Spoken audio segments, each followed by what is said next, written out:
Hi friends, हमारे YouTube channel में आप सभी का स्वागत है। अमृत मंथन के इस आने वाले एपिसोड में आप देखेंगे कि जिसमें सभी लोग महल को खाली करके वहां से जाने लगते हैं। तभी सुनीता रिपन से पूछती है, आप कहाँ जा रही है? रिपन जी, आप दोनों हमारे साथ ही रहेंगे। रिपन कहती है, आपके साथ आपका बेटा और आपकी बहू जाएगी, बहू की माँ और बहन नहीं, यही परंपरा है। मगर परंपरा तो ये भी कहती है ना कि हम सुख दुख में एक दूसरे का साथ दें, एक दूसरे का ख्याल रखें, और वैसे भी हम तो एक परिवार है। अगम भी कहता है, हाँ रानी साहब, हम सही करिए, आपको उनकी बात मान लेना चाहिए। निम्रत भी कहती है, मम्मा हम बाद में सोचेंगे कि हमें क्या करना है, लेकिन फिलहाल आप हमारे साथ चलिए। आप और शिवांगी कहाँ जाएंगे? तभी वहाँ पर सरबजीत आ जाता है और कहता है, आप इनकी फिक्र मत कीजिए, क्योंकि शिवांगी का भाई अभी जिंदा है, रानी साहिबा का बेटा अभी जिंदा है। और कहता है कि मेरी बहन तो मेरे साथ सालों से है, लेकिन एक माँ की कमी हमेशा महसूस की है मैंने, जो आपको मिल करके पूरी हो जाएगी। और बबली से भी कहता है, बबली तुम भी हमारे साथ चलोगी। तभी रिपन निम्रत के हाथ में शगुन के पैसे देने लगती है और कहती, तुम्हारी फिर से शादी हुई, इसलिए विदाई का शगुन तो बनता है ना। पिछली बार जब तुम्हारी विदाई हुई थी ना, हम आपसे बहुत नाराज थे, हमें लगा कि आपने गलत आदमी से शादी की है, लेकिन हमसे बहुत बड़ी भूल हो गई थी। अगम तो खरा सोना है, और हमें बहुत खुशी हो रही है कि आप दोनों नए सिरे से जिंदगी शुरू कर रहे हैं, और हमारे दिल से दुआ है कि आप दोनों बहुत खुश रहें। उधर पुलिस अमृत को गाड़ी से उतरने के लिए कहती है। इधर अगम भी निम्रत को लेकर के घर पहुंच चुका होता है और उसका हाथ थाम कर में ले आता है। उधर पुलिस हथकड़ी में जकड़ी हुई अमृत को लेकर के थाने में जा रही होती है और जेल में ले जाकर के उसे लॉकअप में बंद करने वाली होती है। उधर सुनीता आगम और निम्रत का गृह प्रवेश करती है और आरती की थाली लाकर के उसकी आरती उतारती है। निम्रत कलश को फिर से गिरा करके घर में प्रवेश करने लगती है। तभी तेज उन दोनों की फोटो खींचने लगता है। उधर जेल में भी अमृत की कैदी के रूप में फोटो खींच रहे होते। इधर आगम निम्रत को चूड़ियां पहना रहा होता है, उधर पुलिस अमृत की चूड़ियां उतार रही होती है। इधर निम्रत को माला पहनाई जाती है, वहीं पुलिस अमृत की माला उतार रही होती है। सुनीता निम्रत को ओढ़नी उड़ा देती है। उधर अमृत कैदी की ड्रेस पहन लेती है और अंधेरे कमरे में कहने लगती है, हम लौटेंगे निम्रत, बहुत जल्द लौटेंगे। अगम निम्रत को लेकर के अपने बेडरूम में आ जाता है। निम्रत अपनी और अगम जी की तस्वीर देख करके खुश हो जाती है। अगम भी बताता है, ये हमारी कल वाली शादी की फोटो है। निम्रत माही मलिक को लेकर के परेशान होने लगती है। अगम बताता है कि पापा वैसे भी 2 महीने के लिए बिजनेस के सिलसिले में दुबई गए हैं, और वैसे भी मैं हूं ना, मैं सब ठीक कर दूंगा। निम्रत अगम के गले लग जाती है और कहती है, पता है अगम जी, मैं हमेशा से इस दिन का कब से इंतजार करती थी और सोचा करती थी कि पता नहीं वो दिन कब आएगा जब हम सब अपने घर में होंगे एक साथ। तभी अगम कहता है, अब आपके दिल की हर तमन्ना पूरी होगी निम्रत जी, सही मायने में हम पति पत्नी अब होंगे और चारों तरफ खुशियां ही खुशियां होगी। और कहता है, मैंने ओबराय जी के लिए शहर के सबसे बड़े वकील से बात की है और मैं भी उनसे मिलने ही जा रहा हूँ।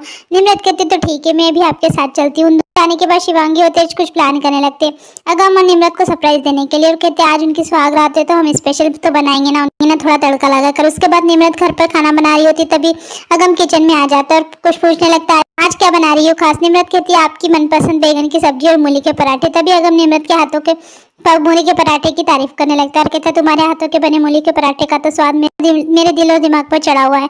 तभी वहाँ पर सुनीता आ जाती है। अगर सुनीता के आने की हार सुनकर के जल्दी से निम्रत से दूर हट जाता है और सुनीता के जाने के बाद निम्रत हंसने लगती है और कहता है, मुझे बहुत जोरों से भूख लग रही है। निम्रत कहती है, आप मुझे खाना बनाने देंगे तभी तो मैं आपको दे पाऊंगी ना। अगम कहने लगता है, मैं आपकी मदद कर दूं। निम्रत कहती है, आप यहाँ से जाइए, मैं खुद बना लूंगी, और अगम को धक्का देकर के किचन से बाहर कर देती है। उधर जेल में अमृत को खाना मिलता है। अमृत वह खाना देख करके हवलदार से कहती है, कोई खाना है? रोटी ऐसी जली, दाल तो नहीं, उबला हुआ पानी लग रहा है। हवलदार कहती है, भूख लगे तो खा लेना, यहाँ पर ऐसा ही खाना मिलता है। अमृत कहती है, तुम जानते नहीं हो कि हम कौन है? हवलदार कहती है, जानती हूँ, एक मुजरिम हो तुम। उधर निम्रत सबको खाना लगाने लगती है। तभी सुनीता उसे भी बैठकर खाने के लिए कहती है। निम्रत अगम के पास बैठ जाती है। अगम धीरे से निम्रत का हाथ पकड़ लेता है। अगम से कहने लगती, मम्मी देख लेगी, लेकिन अगम हाथ नहीं छोड़ता। तभी सुनीता निम्रत से कहती, बेटा नहीं खा रही है? निम्रत जल्दी से अपना हाथ छुड़ा करके खाने लगती है। अगम निम्रत के हाथ छुड़ाने से नाराज हो जाता है और खाते खाते रुक जाता है और कहता है, मुझे भूख नहीं है। निम्रत समझ जाती है और अपना हाथ वापस अगम को दे देती है। अगम खुश होकर के खाना खाने लगता है। निम्रत उल्टे हाथ से खाना खाने लगती। तभी सुनीता देखकर पूछने लगती, निम्रत बेटा तुम उल्टा हाथ से क्यों खा रही हो? सुनते ही निम्रत फिर से अगम से अपना हाथ छुड़ा लेती। तभी वहाँ पर तेज आकर के सुनीता से कहता है, ताई जी अब तो यही चलता रहेगा, इन लोगों के पास आपके सवालों को कोई जवाब नहीं होगा। तभी अगम भी शिवांगी को देख करके पूछने लगता है, शिवांगी तुम कब आई? कहती कि अभी शाम को ही आई थी और पता नहीं दोनों कब से ऊपर खिचड़ी पका रहे, कह रहे थे कि सरप्राइज। अगम कहता है, मैं भी तो देखूं क्या सरप्राइज, और ऊपर जाने के लिए आगे बढ़ता है। तेज उसे रोक करके वापस खाना खिलाने बैठा देता है और कहता है, पहले खाना खा ले, फिर तुझे सरप्राइज भी पता चल जाएगा। उधर जेल में अमृत को भी भूख लगने लगती है। अमृत वो रखा हुआ जेल का खाना उठा करके जैसे ही खाने वाली होती, तभी हवलदार आकर के कहता, तुमसे कोई मिलने आया है, खाना वाना छोड़ दो जल्दी से। चलो अमृत खाना वहीं छोड़ देती है, मिलने के लिए चली जाती है। वहाँ पर और कोई नहीं युग होता है। अमृत युग से कहने लगती है, अब क्या लेने आया हो यहाँ पर? हमने तुमसे हेल्प मांगी थी और तुमने हमें जेल करा दी। युग भी कहने लगता है, हाँ जेल करा दी क्योंकि तुमने मेरी निम्रत को मारने की कोशिश की और तुम्हें अच्छे से जानती थी कि मैं ये कभी भी नहीं होने दूंगा। अमृत भी कहने लगती, तो तुमने क्या किया? तुमने भी तो हमारे अगम को मारने की कोशिश की थी ना, जिंदा जलाना चाहते थे ना तुम उसे, और हमें एक बार जेल से बाहर आ जाने दो तो हम तुम्हारी निमरत को भी नहीं बख्शेंगे। तभी युग कहता है बाहर आओगे तब ना, अभी बाहर आओगे ना तुम निमरत को कोई भी निशान नहीं पहुंचा पाओगी, और इस बात का ध्यान रखूंगा मैं। अमृत कहने लगती बेवकूफ निमरत तुम्हारी कभी भी नहीं हो सकती। युग भी कहने लगता है ये लो सुनो, दुनिया के सबसे बड़े बेवकूफ से ज्ञान की बात है, जो अगम को अपना बनाने के सपने देख रही है, और इतना भी नहीं पता कि अगम तो सिर्फ तुमसे नफरत करता है और वहां से चला जाता है। अमृत भी अपनी काल कोठरी में आकर देखती कि उसका खाना तो कोई और खा रहा है। वो अपना खाना छीनने के लिए जाती है, भी वो कहती है अमृत को धक्का मारकर गिरा देती है और कहती है मेरी कोठी है और इसमें सिर्फ मेरा हुक्म चलता है। उधर तेज और शिवांगी अमृत और अगम को लेकर के उनके बेडरूम में जाते हैं और उनको शर्म आता हुआ देख करके उनके मजे लेने लगते। तभी शिवांगी कहती है तेज जी आप कब से छेड़ रहे हैं, अब हमें चलना चाहिए। तेज कहता है तो ठीक है, हम दोनों अब तुम दोनों को नहीं सताएंगे, तुम दोनों अंदर जाओ और देखो क्या सरप्राइज है तुम्हारे लिए वेट कर रहा है। अगम और निमरत जैसे ही अंदर जाने वाले होते तभी शिवांगी आकर के दरवाजे पर खड़ी हो जाती है और कहती पहले शगुन निकालो। अगम कहता है मेरा नीचे रह गया है। शिवांगी कहती जब तक शगुन नहीं मिलेगा मैं अंदर नहीं जाने दूंगी, और दरवाजे का ताला लगा देती है और चाबी लेकर के भागने लगती है। चाबी छुड़ाने के लिए तेज भी उसके पीछे भागता है और तेज उसे चाबी छुड़ाने के चक्कर में पलंग पर गिर पड़ता है। शिवांगी भी उसके पलंग पर गिर पड़ती है और दोनों एक दूसरे को देखने लगते हैं। तभी वहां पर अगम और निमरत भी आकर के उन दोनों को इस हालत में देख करके मुस्कुराने लगते हैं। अगम और निमरत को देख करके दोनों उठकर खड़े हो जाते हैं। निमरत भी पूछने लगती है तेज जी ये सरप्राइज था क्या। अगम और निमरत चाबी लेकर के अपने कमरे की तरफ चले जाते हैं और दरवाजा खोल लेते हैं। अब निमरत से कहता है एक मिनट निमरत जी, एक मिनट निमरत जी, दुल्हन ऐसे अंदर नहीं जाएगी। निमरत भी पूछने लगती है अगर ऐसे नहीं जाएगी तो फिर कैसे जाएगी। अगम निमरत को अपनी बाहों में उठा लेते और उसे अंदर लेकर के जाने लगता है। निमरत भी शर्माकर उसे देखने लगती। दोनों कमरे में आकर के कमरे की सजावट देखने लगते। तभी अगम निमरत को कुछ भी कहने से मना करता है और उसे प्यार से बिठा देता है, लेकिन उसके बेड पर बैठते ही कुछ टूटने की आवाज आने लगती। दोनों उठ करके देखने लगते, बेडशीट से नीचे उन्हें पापड़ दिखाई देते हैं। अगम भी कहता है ये तेज का बच्चा भी ना नहीं छोड़ूंगा मैं इसे, और बेड की सफाई करने लगते हैं। दोनों एक दूसरे को प्यार से देखने लगते हैं। तभी जैसे ही बेड पर लेटते बेड टूट जाता है। टूटे हुए बेड को देख करके दोनों जोर जोर से हंसने लगते हैं। निमरत कहती है तेज जी और शिवांगी भी ना और बेड से उठने की कोशिश करते हैं। तभी अगम निमरत को अपने पास खींच लेता है। निमरत अगम से कहने लगती है अगम जी बेड तो टूट गया।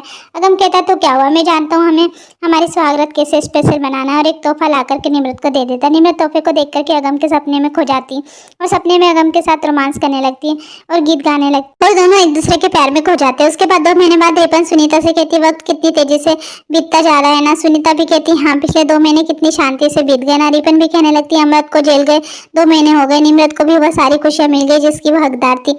उधर अगम में निमरत आपस में लड़ने लगते हैं। अगम भी कहता है हमें तो खुश रहना था, लेकिन मुझे तो ऐसा लगता है कि हमने तो शादी लड़ने के लिए की है। मैं चाहे आपके लिए कुछ भी कर लूँ लेकिन आपको मेरी कदर कभी नहीं हो सकती। तभी निमरत भी कहती है और मैं जो कुछ करती हूँ क्या उसकी कदर है आपको। तभी वहाँ पर रिपन और सुनीता आ जाती है, वो लड़ता हुआ देख करके पूछने लगती है। निमरत कहती देखिए ना मम्मी जी, अगम जी की आदत बन गई है हमेशा अपनी मनमानी करते रहते हैं। अगम भी सुनीता से शिकायत करने लगता है और कहता माँ देखो ना मेरी कोई भी सुनती नहीं है। भी कहने लगती हाँ मम्मी जी अगर ऐसा ही चलता रहा तो ये रिश्ता निभाना मुश्किल हो जाएगा। ये सुनते ही सुनीता के हाथ से भी गिफ्ट छूट जाता है और वो कहने लगती ऐसा क्या कर दिया जो तू ऐसा बोल रही है। तभी निमरत कंगन ला करके सुनीता को दिखाती है और कहती है देखिए मम्मी जी बिना बताए सोने की कंगन लेकर आ गया। अगम भी कहता है क्या मैं इतना भी नहीं कर सकता माँ, मेरा काम अच्छा चल रहा है, मेरे पास पैसे थे तो मैं कंगन लेकर आ गया। निमरत कहने लगती पर मम्मी जी मैं ऐसा नहीं चाहती थी, मैं तो चाहती थी कि इनकी बुलेट कब से खराब पड़ी है वो बुलेट ठीक करवा ले। अब मैं सोने के कंगन का क्या करूंगी। ये सुनते ही नहीं मेरी बात, रोज ढाबे के काम के लिए कितनी दौड़ भाग करते हैं, रिक्शा में चले जाते हैं लेकिन बुलेट ठीक नहीं कराते। निमरत कहने लगती है आज के दिन मेरे पास आपसे लड़ने का टाइम नहीं है, आज वैसे भी तेज और शिवांगी की शादी है,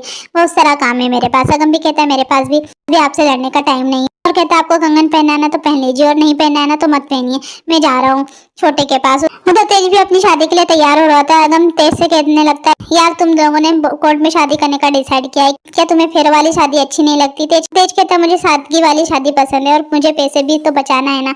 उधर रिपन और निमरत भी शिवांगी को लेकर के कोर्ट जा रही होती है और रास्ते में पैलेस पर रुक करके उसे पैलेस का आशीर्वाद लेने के लिए कहती है। तेज भी अगम के साथ कोर्ट पहुंच जाता है और दोनों कोर्ट में जाकर के साइन करके एक दूसरे को वरमाला पहनाने लगते हैं और उन दोनों की शादी हो जाती है। उसके बाद दोनों साथ वचन लेने लगते हैं। उसके निर्मला तेज शिवांगी का गृह प्रवेश कराती है, उतार के कलश रखती है। शिवांगी कलश गिरा करके घर में प्रवेश करती है और पूरा परिवार हंसी खुशी तेज और शिवांगी की शादी को एंजॉय कर रहा होता है। अगम तेज से कहने लगता है तेज बंदूक तूने तेरी शादी में कोई भी गिफ्ट लेने से मना कर दिया, लेकिन फिर भी मैं आज तुझे एक गिफ्ट में एक भाषण जरूर दूंगा। और कहने लगता है शादी का मतलब होता है बर्बादी, आदमी अपनी मर्जी से कुछ नहीं कर सकता तो फिर जोरू के गुलाम बन जाओ या फिर रोज की चिक चिक सहते रहो। यह बात तुम्हें बहुत सारे लोग कहेंगे। ये सुनकर के निमरत भी अगम से नाराज नाराज होने लगती। तभी अगम कहता है ये सारी बातें गलत है, क्योंकि मेरा विश्वास कहता है कि एक आदमी और एक औरत के लिए शादी का पवित्र बंधन भगवान का सबसे बड़ा वरदान होता है। और कहता है तेज और शिवांगी, मैं तुम दोनों के लिए दिल से दुआ करता हूँ कि तुम दोनों का यह रिश्ता उतना ही प्यारा और सुंदर और पवित्र बने जितना कि मेरा और निम्रत का। कहता है निम्रत जी ने मुझे हंसना सिखाया, दूसरे के लिए जीना सिखाया। निम्रत जी की एक मुस्कान मेरे दिल में उजाला भर देती है, शाम की सारी थकान मिटा देती है। इतना प्यार, इतना सच्चा जीवन साथी अगर आज मेरी जिंदगी में निम्रत जी नहीं होती ना तो पता नहीं मेरा क्या होता है। इसलिए हम दोनों की तरफ से आप दोनों की शादी की बहुत बहुत बधाई हो।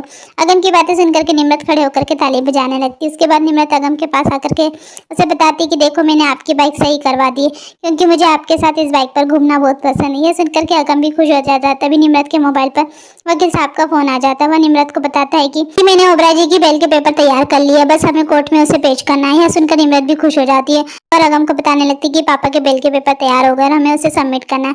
और अगम को मिठाई खिलाने लगती है और कहती मैं घर जाकर सबको बताती हूँ।